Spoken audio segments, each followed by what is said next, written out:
Buenas noches, ¿cómo están ustedes? Gusto en saludarlos. Gracias por dejarnos llegar a su casa con el análisis de la contingencia de esta semana. Un día bien oscuro, bien triste. En primer lugar, queremos hacerle llegar nuestras condolencias a la familia de Francisco y también, bueno, exigir justicia por su muerte. Al menos es lo que yo creo. Vamos a entrar con el análisis de lleno. Está con nosotros Yasna Levín. Hola, Yasna. Buenas noches. Paula Molina, ¿Cómo estás? Muy buenas noches. Y desde Estados Unidos, Alejandra Matus. Buenas noches. Hola, buenas noches. Partamos con la pauta libre de esta semana. Alejandra Matus. Yo quería comentar sobre el tema de la muerte de Francisco. Dos temas que pueden quedar oscurecidos por el hecho mismo. El primero es la institución llamada control de identidad. Control de identidad por la presunción de que se pueda cometer un delito. Esta normativa que permite a Carabineros solicitar el documento de identidad a una persona fue el resultado de una negociación política para terminar con la antigua institución que era detención por sospecha. Antes de que existiera este control de identidad, la policía podía detener a cualquier persona por sospecha, por la idea de que pudiera eventualmente cometer un delito. Y por supuesto que esto se aplicaba siempre a personas cuyas características físicas a la policía le parecían delincuentes. Personas morenas, personas que de los barrios populares, personas de rasgos indígenas que terminaban detenidas por la famosa sospecha. Esta nueva normativa exige como requisito para pedir el carnet no solo la apariencia de una persona física como antiguamente, sino que algún indicio de que esa persona esté a punto de cometer un delito o que esté enmascarada, es otra de las condiciones que pueden permitir a la policía solicitar el carnet de identidad. Y a mí me parece que a todas luces un joven haciendo malabarismo en una esquina no está a punto de cometer un delito, ni está cometiendo un delito, ni estaba encapuchado para que se gatillara esta opción policial. Hemos leído en la prensa que los carabineros estaban ahí con un supuesto plan verano, que habitualmente le piden el carné a personas que ellos deciden. Entonces, por lo que vemos en la práctica, la detención por sospecha sigue tan viva como siempre, porque el criterio de Carabineros no es el riesgo de que se cometa un delito, sino que una persona que le parece peligrosa. Y a la policía le parece peligrosa cualquier persona que no encaje con los prototipos establecidos de personas de bien. Yo creo que esta tragedia parte por ahí, parte en considerar que ciertas personas son peligrosas solo por ser, por estar, por la función que hacen. Para ciertos indicadores, las labores que hacía Francisco es empleo. En los indicadores del INE, el 20% de las personas en Chile trabaja por cuenta propia. Entre ellas, los malabaristas están en los índices de empleo. Son personas con empleo. Para otros indicadores, Francisco también sería un microemprendedor. Cuando el gobierno sale a jactarse de las cifras de microemprendedores, incluye oficios como los de Francisco. Pero para la policía, Francisco es un presunto delincuente al que hay que pedirle la identidad y que cuando se niega le disparan primero en las piernas y luego se produce la reacción de Francisco de abalanzarse sobre él. Pero ¿cómo reaccionarías tú si te disparan en los pies por no tener tu carnet de identidad? Creo que no es suficiente excusa para los disparos que hizo el policía. Lo determinará la justicia si hubo en ese preciso momento legítima defensa o no. A mí me parece que no, pero es un punto discutible.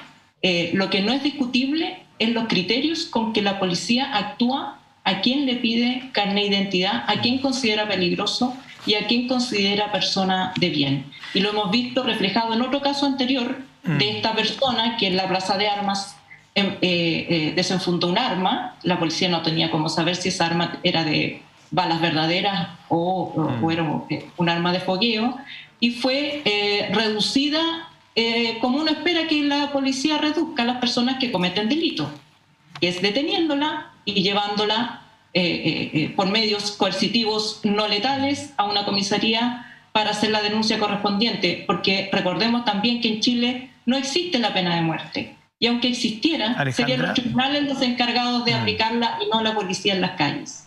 Sí, yo coincido en parte con tu análisis. La justicia tiene que hacer una investigación, evidentemente. La imagen me parece que habla por sí misma, digamos, y lo que no dice, bueno, se tendrá que investigar desde el Ministerio Público, así que yo creo que sería irresponsable casarse con una hipótesis de un tema tan sensible. Pero voy a hacer otro punto que lo puse en la editorial y, bueno, es mi punto, digamos, después ustedes pueden opinar sobre aquello, que tiene que ver con la responsabilidad política de todo esto. Más allá del sargento segundo y su legítima defensa, de su óptica, la institución de Carabineros ya sabemos que está en una crisis, no podemos esperar más de ella, lamentablemente, en este momento. Y por otro lado tenemos a un malabarista y bueno, en fin, ya sabemos cómo terminó la historia.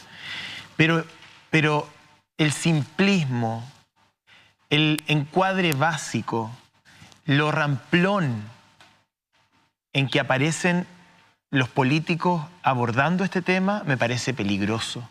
Me parece que Chile es víctima de sus políticos, fíjate. O sea, es peligroso. Realmente uno escuchaba opiniones cruzadas y tú no sabías si estabas frente a un coliseo romano o efectivamente ante servidores públicos. Da vergüenza. A mí me parece, y con esto termino, da vergüenza además que en el marco de este hecho puntual, pero además de la crisis en Colchane, que ya vamos a entrar al tema de los inmigrantes ilegales, donde tiene que desplazarse el ministro del Interior, el subsecretario, en fin, no interrumpan el receso parlamentario. O sea, ya es una señal de indolencia burda, creo yo. Y aquí hay una responsabilidad política de la reforma Carabineros, de todo lo necesario, la misma ley a la cual Alejandra Mattu hace referencia, el control preventivo, aprobado durante el gobierno de Michelle Bachelet año 2016. Y ahora todos salen a mostrar lo que dijeron ese día, si estaban en contra o a favor. Es burdo, es peligroso, tenemos que elevar el nivel. Eso es lo que yo creo. Disculpa, Alejandra, es que me quiero aprovechar de la alusión a la responsabilidad política de José Antonio, porque es bien relevante.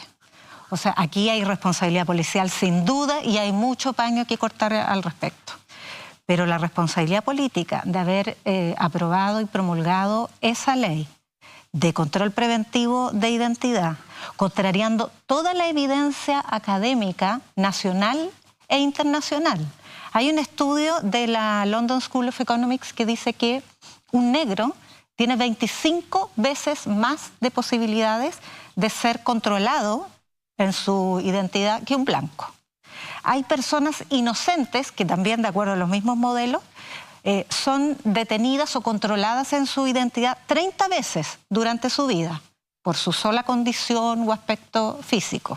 Y aún así se promulga esta ley en 2016 y no es verdad que fue una ley del gobierno de Michelle Bachelet. Hay que ser más riguroso. Sí, no, sí te voy a explicar. Es semiverdad por lo siguiente.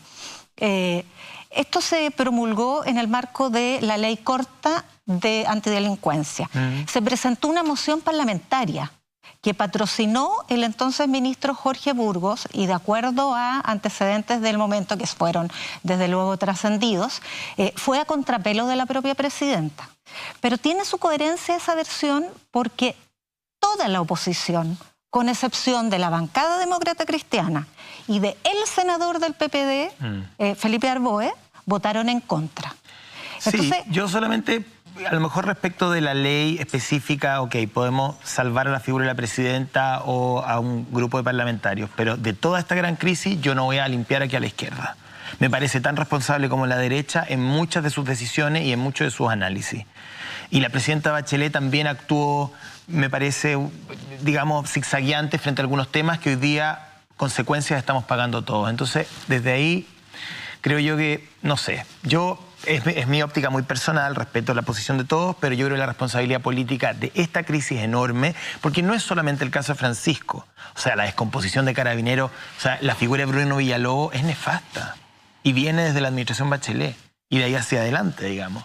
O sea, el tema de la Araucanía, los inmigrantes ilegales, no sé, nadie cumple el test de la blancura desde mi óptica. Yo creo que tenemos tanto temor respecto al populismo hace tanto tiempo, y el populismo penal está instalado hace muchos años en Chile, y cada vez que buscamos una respuesta a los hechos de inseguridad, violencia, delictuales que naturalmente nos preocupan y nos asustan y nos atemorizan, hace mucho tiempo que el sistema político viene respondiendo de una manera que es casi pueril, ¿no es cierto? Donde, por ejemplo, se va adelante con el control de identidad preventivo, pese a que no hay ninguna voz experta que no haya dicho que esto iba a generar un problema.